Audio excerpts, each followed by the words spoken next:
Thank you, Catherine. And keep it going for Sam. Come on stage now. Come on, Brooklyn. Hey, Sam. I saw you on the subway. You really? I did. On the way here? On the G train. Oh, wow. Yeah, get closer to the mic. I'm right here. This is a story about how I thought I was going to hook up with somebody at their house, and it turned into a science lesson. The one thing you need to know before I tell this story is that about 18 months ago, I was diagnosed HIV positive. And on a medical level, I'm totally fine. I take the pill once a day in the morning, and it keeps my viral load down to an undetectable level, and I'm cool. I'm healthy. And it's a little bit of a mind fuck because, there's just a lot of shit to sort through. And I've figured out I really do like to talk about it, but I don't really like to talk about it in the middle of a hookup. It's sort of a buzzkill. And so a while back, I put in my Grindr profile, I put positive, undetectable. So if somebody reads that and doesn't want to deal with it, then I don't know, just don't talk to me. But 2 weeks ago, I went to this guy's house about 5 minutes from my place, and he opens the door. I mean, he's very cute, and he's very polite. And he's opening the door for me, he's making conversation, and I clock this and think, how many times has he done this? Maybe he's very new to this. And so I'm trying to keep him relaxed. And we're making out, and it's very fun. He gives me a hickey in the first 5 seconds, and I'm like, slow down. And then the pants come off, and he pulls back and says, hey, just checking, are you clean? And I feel like a coin flip in my head. And I have two options. One, I could get really offended. And clean is very offensive. It says that I'm dirty, that some people are dirty. And I could get offended and shame him for being ignorant and storm out. Or I could behave sort of like a patient college professor who looks out at a lecture hall and says, did anybody do the reading? And that's where I land. And I said, are you kidding me, dude? Did you read my profile? And he says, no. And what? And I said, I'm HIV positive, undetectable. And he was like, oh my God, I'm so sorry. Can you get it from kissing? And I was like, this kid doesn't know anything. And I said, do you want to know about this? And he said yes.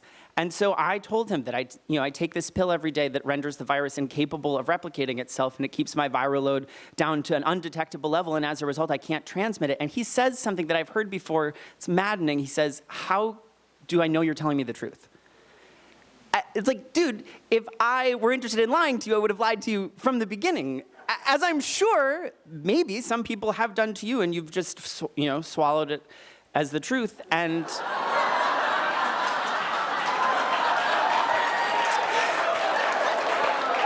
but I say, this is going to be a really big night for you.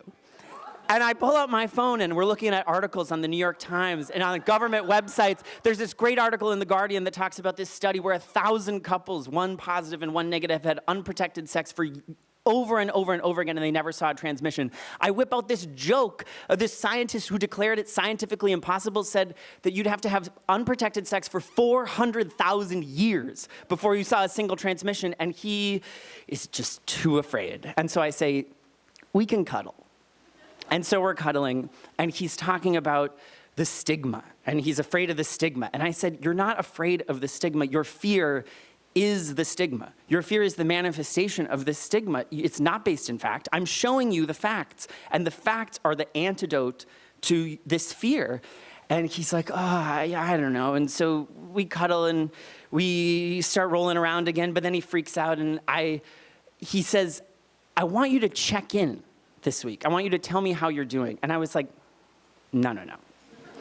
You can check in with me. You can tell me how you're doing, but you don't get to turn this into you pitying somebody who's sick. I'm not sick. I'm actually really healthy. And in fact, you don't get to turn this into something I did to you. You are the one who screwed up, and you didn't read my profile. And actually, you didn't really even screw up because you're fine. This is fine. And he still can't really deal with it, and I show him my test results. And I should never have to do this, and it says undetectable, but to him, I'm a stranger, and test results are impossible to read even if you're used to reading them. And he thanks me for being really patient and kind, but he says, I'm so scared. And I said to him, you have to think about how scary this is for me. about this happened to me, and I have to tell everybody this that I'm ever going to be intimate with. And, he thanks me again, and he says, well, we could just still get each other off, right? And so I let him do that, and when that's over, I think my work here is done. And I am happy and proud of myself for being patient, and I realize that I like talking to people about this, not just to make them feel less afraid, but because it's me practicing being less afraid of it myself.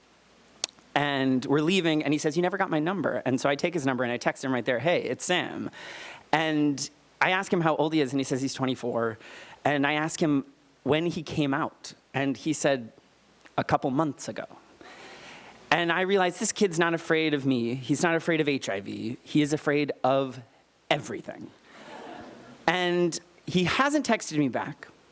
I don't expect him to. But I think that maybe at one point he will think back on this night and realize that he doesn't have to be as afraid of himself. That's it. Thank you.